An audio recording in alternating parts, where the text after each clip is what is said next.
Assalamualaikum warahmatullahi wabarakatuh. Selamat pagi semuanya. Selamat datang kembali di praktikum perancangan analisis algoritma pertemuan keempat hari ini. Yang dimana kita akan membahas tentang algoritma breadth first search dan deep first search. Tak perlu berlama-lama, mari kita lanjut ke pembahasan materinya. Yang pertama, dimulai dari pengertian. Breadth first search dan deep first search adalah dua algoritma fundamental yang digunakan untuk penelusuran atau transversal pada struktur data graph. Keduanya adalah metode sistematis untuk mengunjungi setiap simpul atau node dan tepi atau disebutnya edge dalam sebuah graf tepat satu kali. Breadth first search adalah algoritma penelusuran graf yang bekerja dengan cara menjelajahi simpul secara melebar, yaitu mengunjungi semua tetangga terdekat terlebih dahulu sebelum bergerak ke level berikutnya. BFS menggunakan struktur datar queue atau antrian untuk menentukan urutan kunjungan node. Deep first search adalah algoritma penelusuran graf yang bekerja dengan cara menyusuri graf sedalam mungkin sebelum melakukan backtracking. DFS mengunjungi satu node, lalu memilih salah satu cabang dan terus menelusurinya hingga mentok. DFS menggunakan stack atau tumpukan atau rekursi.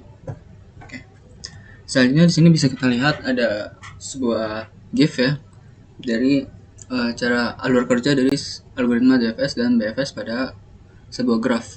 Dimana di proses ini kita berawal dari sebelah kiri dari satu node, kemudian kita cari sampai sedalam-dalamnya sampai tidak ada percabangannya lagi. Kemudian kita melakukan backtracking ke node sebelumnya sampai ketemu cabangan selanjutnya, dan begitu seterusnya sampai semua node telah dikunjungi. Sedangkan untuk breadth first search dia menelusurinya secara per level. Dari sini awal dari level pertama, kemudian kita berawal dari sebelah kiri, kemudian melebar ke sebelah kanan, kemudian kita lanjut lagi ke level selanjutnya dari ke bawah dari sebelah kiri, kemudian melebar ke sebelah kanan dan seterusnya sampai semua node telah terkunjungi. Selanjutnya perbedaan BFS dan DFS. Sini ada beberapa parameter perbedaannya. Pertama dari struktur data. BFS menggunakan queue atau antrian dengan pendekatan first in first out, sedangkan kalau DFS itu menggunakan stack dengan pendekatan last in first out. Selanjutnya untuk parameter eksplorasi, BFS melebar lapis demi lapis atau level by level, sedangkan DFS mendalam menyusuri satu jalur sampai buntu. Selanjutnya parameter kebutuhan memori, BFS bisa sangat boros memori jika graf terlalu lebar. Selanjutnya ada DFS relatif hemat memori, hanya menyimpan satu jalur. Selanjutnya parameter aplikasi, BFS digunakan dalam berbagai aplikasi seperti graf bipartite, jalur terpendek, dan lain-lain. Jika bobot setiap sisi sama, maka BFS memberikan jalur terpendek dari sumber ke setiap simpul lainnya. Sedangkan DFS digunakan untuk dalam berbagai aplikasi seperti graf acyclic dan menemukan komponen terhubung kuat dan lain-lain. Ada banyak aplikasi di mana BFS dan DFS dapat digunakan seperti pengurusan topologi, deteksi siklus, dan lainnya. Selanjutnya ada beberapa contoh penerapan. Pertama ada pencarian rute terpendek pada peta atau GPS, itu menggunakan algoritma BFS. Yang kedua pencarian jalur dalam labirin menggunakan algoritma DFS. Yang ketiga penyebaran pesan dalam jalan komputer menggunakan algoritma BFS. Yang keempat deteksi siklus dalam graf menggunakan algoritma DFS. Kelima web crawling menggunakan algoritma BFS. Yang keenam penyusunan jadwal dengan topological sort menggunakan algoritma DFS. Yang ketujuh fitur people you may know di media sosial menggunakan algoritma BFS. Kedelapan penyelesaian puzzle menggunakan algoritma DFS. Kesembilan penulisan file dan folder itu menggunakan algoritma DFS. Yang terakhir 10 pengantrian sistem komputer atau server menggunakan algoritma BFS. Nah, selanjutnya di sini kita coba mengerjakan menerapkan pada logika program jika grafnya ini diterapkan dalam logika program. Yang pertama, sini ada queue, antrian, kemudian ada visited, yaitu node yang telah dikunjungi. Yang pertama kita mengerjakan dari root-nya terlebih dahulu, yaitu A, mari kita masukkan ke dalam antriannya. Kemudian di sini terdapat cabangan yaitu B, C, D, maka kita masukkan ke tiga-tiganya, B, C, dan D. Dan jangan lupa di sini huruf A tadi sudah kita kunjungi, dan karena elemen terdepan ini itu not A dan sudah dikunjungi, maka kita keluarkan, kita DQ. Nah, kemudian yang B kita lihat lagi, yang B ini menjadi elemen paling depan. Kemudian kita lihat lagi di elemen B ini ada cabangnya atau tidak. Nah, terdapat cabangnya itu E. Nah, kita masukkan lagi ke dalam antrian. Nah, karena B ini sudah dikunjungi, maka kita keluarkan dan masukkan ke visited.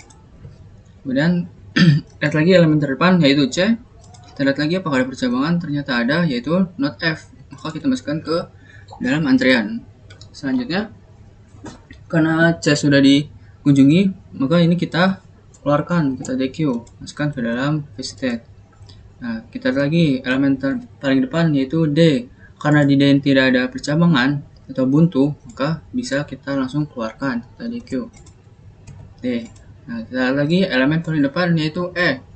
Apakah di sini ada percabangan? Dan ternyata ada, yaitu huruf G. Berarti kita masukkan terlebih dahulu di sini di G. Nah, kemudian karena E sudah kita kunjungi, maka kita keluarkan. Nah, selanjutnya elemen terdepan yaitu F. Nah, F karena di sini sudah tidak ada jalan lagi, tidak ada not lain, maka bisa kita keluarkan. F dan G juga kita bisa keluarkan. Jadi hasilnya itu, notnya itu hasil transferannya adalah A, B, C, D, E, F, G. Untuk adjacent list ini opsional, kita bisa melihat not-not mana saja dari setiap not ini, not-not mana saja yang bisa berdekatan atau bertetanggaan. Misalnya not A bertetanggaan dengan B, C, dan D. Not B bertetanggaan dengan A dan E. Terus not C bertetanggaan dengan A dan F. Terus not D bertetanggaan dengan A. Not E bertetanggaan dengan B dan G. Not F bertetanggaan dengan C. Dan not G bertetanggaan dengan G. Jadi seperti itu. Selanjutnya yaitu DFS, Deep for Search. Dari sini juga ada adjacent list ya, untuk setiap notnya bertetanggaan dengan not apa aja. Di sini ada not A bertetanggaan dengan B dan C, not B bertetanggaan dengan A, D, dan E, not C bertetanggaan dengan A dan F, not D bertetanggaan dengan B, dan not E bertetanggaan dengan B, dan not F bertetanggaan dengan C. Sini juga sama, terdapat ada dua stock ya, itu dimana kita menggunakan pendekatan last in dan first out, dan sini juga ada sebuah stock untuk visited node yang telah dikunjungi. Pertama, kita mulai dari rootnya terlebih dahulu yaitu A, kita masukkan ke dalam stock, kita push, kemudian kita lihat sini kan ada dua percabangan, maka kita memilih salah satunya. Kita mulai dari sebelah kiri, itu kita masukkan lagi B. Slotnya kita masukkan dalam stock, kita push. Kemudian sini di B ada percabangan lagi.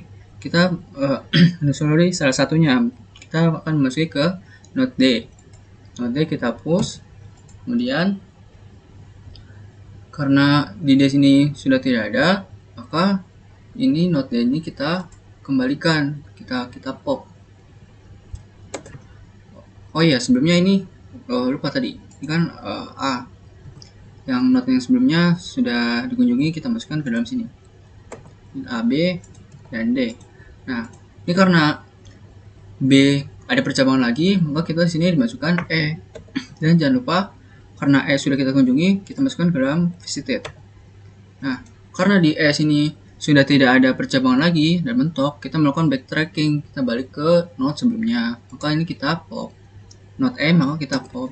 Nah, kemudian karena B percabangan sudah kita kunjungi semua dan tidak ada lagi not yang belum dikunjungi, maka kita beralih ke percabangan di not sebelumnya. Kita backtracking lagi ke not A, maka not B kita pop. Nah, kemudian kita balik lagi ke not sebelahnya yaitu C, kita push. Nah, Kemudian di C ini hanya ada satu percobaan terakhir, yaitu F.